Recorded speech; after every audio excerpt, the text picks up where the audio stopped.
at 5 p.m. daily on NTA News 24. Don't be left out. You can join us by tuning in to NTA News 24.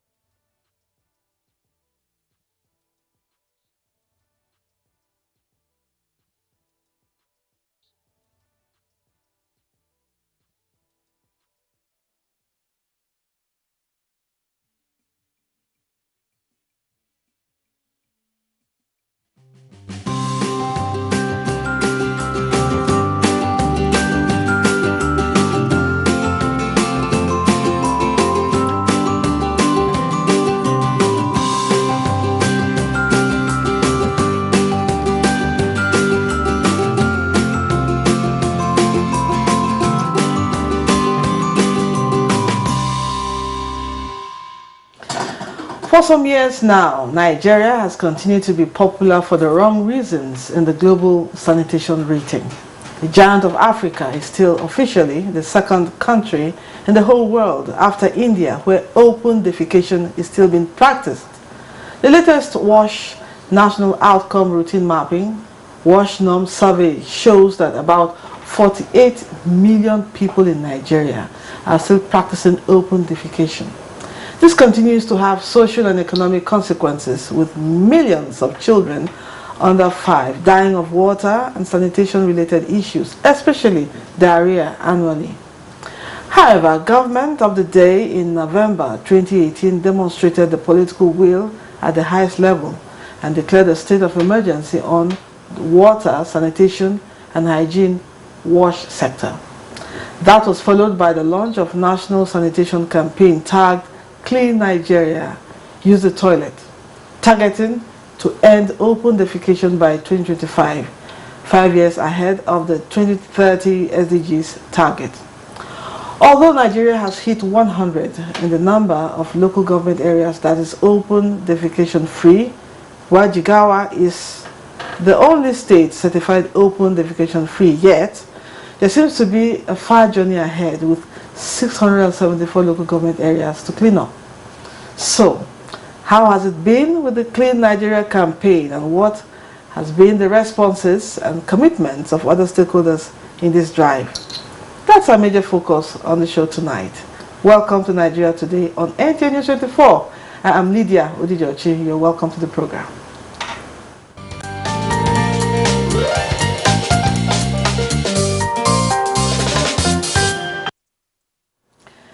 With me in the studio right here to discuss the topic is Chizoma Okpara. She's the National Coordinator, Clean Nigeria Campaign Secretariat. You're welcome to the program. Thank you very much. We also have Nature Obiako, Youth WASH Africa. Thank you for joining us. Thank you very much. I know it's been a very busy day for you. Yes. We're glad that you found time to come and join us so we can enlighten Nigerians. Now let me begin with Chizoma. Now, with an overview of an assessment of the Clean Nigeria campaign, what has actually been the stakeholders' responses and commitment to drive this initiative? Thank you very much for your question. Like you rightly said, the campaign started 3 years ago. And when this campaign started, we had 16 local governments declared open defecation free. Incidentally, as of today, we have 102 local governments open defecation free. Still a far cry though. But what has happened? We had a national flag off by the Vice President, Professor Yemi Oshibanjo, in 2019. And thereafter, state governments across the 36 states, including the FCT, also flagged off the campaign within their respective states. Since then, it's been trying to see how we can run with the campaign across the states. But however, we've been having various, stakeholder, collaborations. We have the likes of National Nutrition Agency. We have the likes of quite a lot of us who have actually been on that platform to see how best that can happen. And the Honorable Minister, who has such passion, Engineer Suleiman H. Adamu, who has actually spearheaded this campaign from the onset, has actually had opportunities, meeting with governors, that is having high-level advocacies to see how, we can get buy-in from all the states to actually push this campaign to the next level. it has not been easy, but we also see, partners, we also see the private sector, but making that headway to reduce that number has not been easy, but we have a lot of discussions around that. Now, incidentally, recently as well, the Honorable Minister had gone into signing MOU with the Federal Ministry of Education for the school wash, because looking at the statistics, we also see that that is also quite low. Then we also have the health wash. That was also an MOU that was signed, and in fact today marked one big, giant stride where, the MOU was signed by the Honorable Minister of Youth and Sport. And looking at the spread of the NYSC, I think this engagement is going to help us go a long way on the campaign. That's great. Now, Nature, interestingly, your name is quite unique. When the call of nature comes, you have to do it the right way. So I'm glad that you are a part of this team. Now, since this campaign started or was launched, how has it fared so far in Nigeria? Yes, thank you very much for giving me this opportunity. Just like my boss here have rightly said, since the launch of this campaign, for me, I believe there have been tremendous progress. Just like she said, from 16 local governments in 2019 when this campaign was launched, and now we have about 102 local governments. That shows that there's a high level progress, and there are so many other local governments which we call the low hanging fruits. So there are some other local governments that are almost ripe for validation. So I believe in a short while this same number of local governments will also increase. But however, I think one very striking thing for me is the engagement of young people in this campaign. It has been a tough advocacy trying to push and get the government, especially recognize the important role that young people do play and need to play when it comes to open education. Because if we borrow from studies from India, which is the largest country in the world, with which is the country with the highest number of people defecating in the open, young people played a major role in India. At least India is almost exited now, and the work is still ongoing. But from all indication, it is notable that young people have played a major role there. And we young people in Nigeria, since it's been stated that Nigeria is the second country with the largest number of people defecating in open, we need to brace up, looking at our population, looking at the creativity of young people, looking at the ability of young people to volunteer and contribute to national development. Because if you look around in most countries, young people are really making efforts, contributing when it comes to national development, even in Nigeria here. Okay. So we believe that young people can do a lot, and with the policy direction that we are seeing now, I believe young people across the country, we are happy. She says she's happy, I'm happy, and everyone is happy because we know right now we're going to be getting it right. Okay. Yeah. Now, let's talking about Nigeria becoming open defecation free. Now, I know that what would go a long way to probably totally eradicating open defecation is access to clean water, public toilets, and all that. So what are the efforts towards or in that regard? Thank you very much for that question. When we say 102 local governments are open defecation free, by implication that means that all these households within these local governments, the schools, the health facilities, and the public places all have toilets. So it means that if we must continue to see that we get all local governments open defecation free, this has to be put in place. We need to ensure that we have toilets in all our public places. We ensure that we have toilet facilities across both the health facilities, the education, the schools. And that is the area where we also seek the support of private organizations to actually come in and see how they can support, because unless we have these facilities in place, we cannot really say that that particular local government or an entire state is open defecation free. We saw the political will in Jigawa State, and that is why as of today, with 102 local governments open defecation free, we have an entire state. The entire Jigawa State is open defecation free. We saw the political will we saw the interest and then how it was driven, and then we got to that stage, meaning that we also need that level of commitment across all the states, you know, for us to get there. However, I would also, you know, point out the fact that we see what is happening in FCT today. That groundbreaking ceremony happened last year, and today we see a whole lot of toilets, you know, churning out across the FCT, and that is the way to go, because we need these facilities across the public spaces. We need them in the schools, we need them in the health facilities, and once we have these facilities and our households also have the toilets, why not? And that is the declaration. But we must get there, and that is why, just like I said from the onset, that the Honorable Minister saw the need, because the facilities in these places need to increase for talking of access, and that was the you know, what led to the signing of these MOUs that, you know, have come today. And we're looking forward, you know, to the next government picking up and then running with it, because the first thing, you know, when you want to build a house, the foundation is usually quite slow, but gradually we put things in place, and then you see that you begin to run, because you now understand the strategies that you need to put in place to get this right. You now understand the partners, the stakeholders that need to come together to work together, and for us to actually, you know, get it right and see that Nigeria gets out of open defecation within the shortest possible time. Okay, now nature, let's talk about awareness, especially at the grassroots. Some people in the rural areas have never seen a public toilet. They don't even know what it looks like. Now, the only option they have is to go into the bush.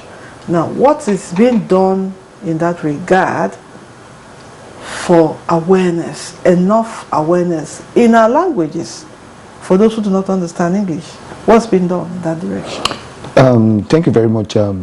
At the local level, we have the local government, what we call the local government wash department, that is water, sanitation and hygiene department. In some local governments, we have units. But I want to tell you that across the country, in most local governments, that the wash departments are already working with NGOs, civil society organizations, to create awareness at the grassroots level through the community-led total sanitation approach. Because for Nigeria here, what we're championing in Nigeria is what we call the CLTS, that is the community-led total sanitation approach. Now, however, for us as young people, we still feel that there's a vacuum that is left to be filled. And that's why sometimes in 2021, the Federal Ministry of Water Resources unveiled what we call the Youth-Led Total Sanitation Campaign. So the Youth-Led Total Sanitation Campaign is a campaign that's been championed by young people, which is aimed at taking the campaign to the grassroots using various both social media platforms, because some, whether you like it or not, even in the grassroots to call, they have internet. Most of them still use the Android phones and all. They have access to information. But aside that, we also have the Theatre for Integrated Development. Some people use music and dramas and all of this to create awareness at those levels. But these things are happening in little, how do I put it? They are happening in few local governments and stuff. But now with the emergence of the MOU that was signed today, I believe that the young people will be more empowered with the resources, because once you're reaching out to those communities, you have to also leverage on existing resources. You know, for us young people, we don't have that available resources, and looking at the economic situation of the country too, the fundings are not really out there. So, but I believe that with partnership with private sector, which is ongoing, we have the organized private sector group on WASH, which is putting together different private sector organizations, philanthropists and individuals to contribute towards the sector. So we believe when all these things are put in place, like for us at Youth Watch, we're already discussing with some organizations to see how we can come up with a Pidgin English-based radio program. So we believe that the Pidgin English-based radio program is going to really reach out to the grassroots, and we're going to have the social media platform, which we can also leverage. Then another good thing is the NYSC. The MOU that was signed today, one of the major focus is to engage the core members at different level to also help in the sensitization and campaign You know, that's one of the things, and I think we've also gone to the level of advocating for the creation that has been agreed, creation of a specialized CDS group, a community development service group for Clean Nigeria, that's going to champion this campaign. So we believe, if you look at the time of the SDG, when the emergence of the Sustainable Development Goals, Nigerian young people played a major role in the world. We even that's specifically the NYSC. They won the global award when it comes to consultation and all of those. So with that, we also looked at that strength, that if the NYSC, the core members, can win such a global award in terms of consultation, we believe that when we domesticate this, that we can get better results. We have badge one streams and all of this. So put up together, we believe we can do more. Okay. Now let's go on a break. The program will continue shortly. Don't go away. Stay with us. Thank you. The implementation of the ruling is also dependent on another aspect or another arm of government. Nowhere in the world will allow, under digital economy, for banks not to be dispensing domestic currency in that economy. What will make this one different? We want to know what they do as occupation.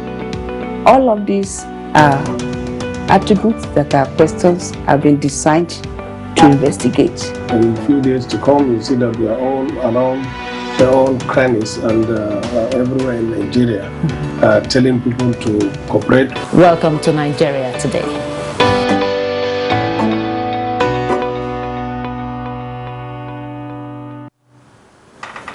Welcome back.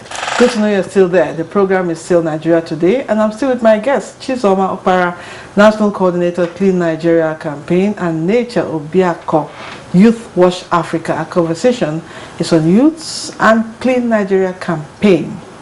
Chizoma, Yes. we're still talking about awareness because it is key. Now, going down to the grassroots, have town hall meetings. Definitely.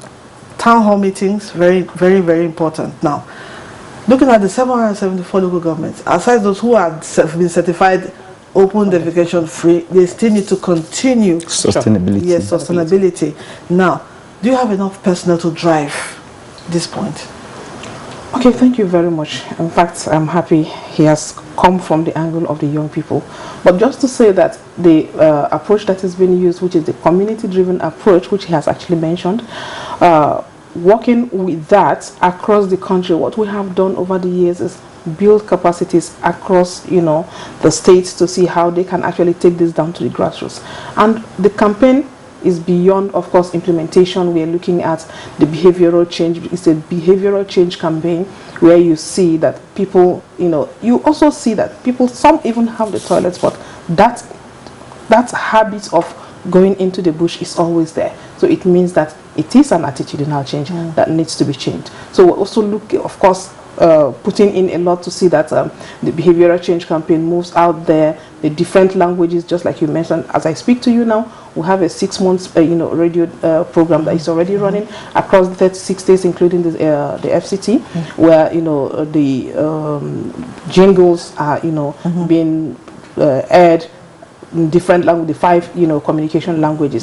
That is something that is ongoing. And of course, we're also looking at the traditional rulers, because we saw the role that was played in most of these local governments that are today open defecation free. We saw that the traditional rulers championed it, the religious leaders. So these are the levels that we need to go to say that when we involve all these, we are sure that everybody is actually going to key in. We just talked about the town hall meetings. These are all things that we need to if I may interject here, one very vital or target people or set of individuals who should focus, primary school children. Definitely. Maybe something about this kind of hygiene being taught in the schools, primary schools, so they can learn from a young age not to even do it at all. So is there anything in that regard? That is also, of course, just like I said, we're working with all the stakeholders. So we have a national platform, which is the National Task Group on Sanitation Platform. We have the different ministries, working together. But just like what he said, working with the young people, we also see that across the 774 local governments that these young people are actually also posted to schools. So we're also looking at that campaign in that regard, where they will actually also support most of the schools where they find themselves, and then that is also something that we're looking at very strongly. But beyond that, we know that the engagement that just happened today is something that is really going to help the campaign, and then see how we can spread the message. Meaning also that even the medical team within the health facilities, because they are members of these core members, and they have gotten that orientation, they have gotten that sensitization across the camps. We also see that they take this message down to schools, to health facilities, and generally going down to the grassroots to see that we can get this campaign down. That means there's also a responsibility on parents to also educate their children about the dangers of open defecation. Okay, now Nature, let me come to you. And in the day, there used to be environmental officers employed by government to carry out sanitation exercises. Do they still function? Yes, they still function, but the challenge today is the number of environmental health officers we have are very meager. Okay. Yes, we have very few numbers of environmental health officers that are actively practicing. So that's in the past where we have, and again, you look at the population of Nigeria is increasing, and we look at the ratio of one environmental health officer to how many people. Then the population was not like this, and we had so many of them. That's where you had the Dubagiris. That's how some people call them the Dubagiris, those who watch the town. I think there's a name also, the Yorubas. I think they call it something. Yes, so Wale Wale or something like that. So, but now the institution is weak, sorry to say that, and apart from the weakness of the institution, I think they're also low staffed. So I think there's a need, which the environmental officers are part of the National Task Group on Sanitation that she have mentioned, and there have been series of capacity building, there have been series of consultation that have been going on, but the truth is that they're understaffed. They can't do magic. That's true. That's it. Okay, Chisom. What do you do to defaulters? For example, I'm walking along the street and I just see somebody going against, like most men like to do, go take a leak against a tree or against a wall. I wonder why they always do that. Or somebody just goes straight into the... They don't even hide it. I know, they don't. So what do you do to such a person? What kind of sanctions? Okay, we're actually looking at the area of enforcement, but just like we say, you cannot begin to enforce when the facilities are not there. So I think the first thing is put the facilities in place. And that is why, like most of these local governments that are open defecation today, what did they do? They strengthened their bylaws. They made their bylaws active, and then they began to enforce within these local governments. So a lot of local governments already have their bylaws, and they are working and enforcing. And that is why most of these local governments have gotten it right, and we're looking forward to a lot happening in that regard. And just to also add to say that we're also having discussions with the Algon Association of Local Governments. That association will have commenced discussions, and they're also looking forward to providing that support to ensure that, or even at the level of the local governments, they all have their bylaws and they're quite strong. I think it will also go a long way. And before you can begin to enforce, again, these facilities must be in place, because you cannot hold someone when there are no facilities for that person to use. So, and that is what FCT, you see, is going on now. The enforcement will come, but they want to ensure that these facilities are adequate and they're across, the FCT. And we are looking forward to that happening across other states as well. Yeah, this thought just crossed my mind, Nature.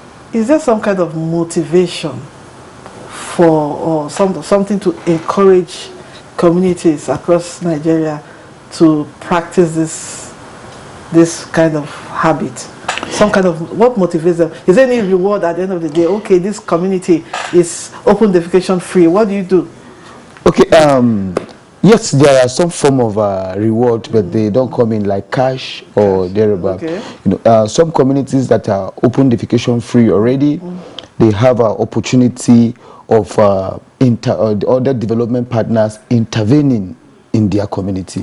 Because an international organization will say, since this community can work together to be open defecation free, if we bring any project, that project is going to be sustainable there. That's great. So that's one of the things. So it's not like a physical, and sometimes some of them, once the community is open defecation free, you see donors bringing in things like water, facilities, you see what Boreholes. those That's things great. start coming in. That's So wonderful. Okay, now you know the conversation is actually getting quite interesting, but as they say, time is not on our side. We've run out of time. Just a message to all Nigerians to try and make Nigeria open defecation free. That's what we'll stop for today. I want to thank you, Chizoma Okpara, National Coordinator, Clean Nigeria Campaign. Thank you for sharing your thoughts with us. We appreciate you. And also to Nature Obiako of the Youth Watch Africa, it was a pleasure to have you also to share your this day with us. I will hope to see you another day to talk to Nigerians on this issue. thank you very much. And our viewer, thank you so much for always being a part of this program. Remember, Nigeria Today airs weekdays at 7:30 p.m. on NTA News 24. You can also watch these and other episodes on www.youtube.com/NTA News 24 Hub. Thank you for watching. I am Lydia Ojijochi. See you tomorrow.